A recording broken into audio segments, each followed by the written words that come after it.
Looking forward to your show this 22nd of October? Yes, really right. Was it 6 to 9, right? Okay. Okay. How long have you been painting there, Hank? Well, I guess I did 5 years of intensive painting, starting in 2005, except 7 years ago. Well, what got you going on it? I mean, what influenced you to start painting? Well, excuse me, I met this fellow named Tony Cuban, who's not living anymore, and I really liked his work, and we became friends, and I said, I wish I could do that, and he said, you're the only one stopping yourself. So I began painting, sort of in a competitive way, like I'm going to show him, you know. But I kept at it and got received pretty well. Do you have any influences in terms of, because you're very figurative in your work, who are your influences, you think? Well, I think like everybody, it was Van Gogh, the Surrealists, you know, and Tony. And Tony, of course, yeah, right. Yeah.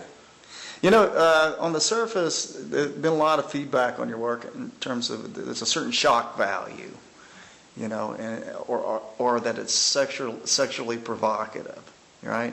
Right. Have you ever had anyone be perhaps shocked to the point of being insulted by your work? Oh, yeah. Really? Yeah, it's always a compliment, I guess. How's it a compliment? It just shows that it sort of made its point, I guess. What makes the sexual overtones palatable? You know, how is there some stage of looking at where people kind of get? Is it like a running joke for you? These pieces, is it humor that kind of helps it? Yeah, I know a picture is right when it makes me laugh. Oh, okay. So, yeah, I mentioned, about 40 years ago, there was a magazine in New York, a newspaper started up called Screw Magazine. Right. And it's sort of the same thing. It just made, you know, sex healthy and fun and something you could laugh at. And it found an audience to jump from 1,000 circulation to 100,000 in a week. So. Oh, right. I think I know that magazine too. Yeah. Do you think your work, this idea of the humor and the sexual overtones, do you think that's more of a generational phenomenon? Or do you think that perhaps there's something in this work that any generation could pick up on and find humor? Yeah, parts of the generation, because I think it cycles and there's a time. It's like, you know, you couldn't put this up in a church because it's not the right context. You sort of have to tell people it's okay to laugh, you know, at this kind of thing. So I hope that this does it in combination with the text that I put together and the pictures. And they're not all sexual. It's just for some reason this is a body of work that I did at some period. Well, what is the story on this installation of all? They're not titles. They're like elaborate titles, but they're more stories that parallel each piece. What was your idea behind that?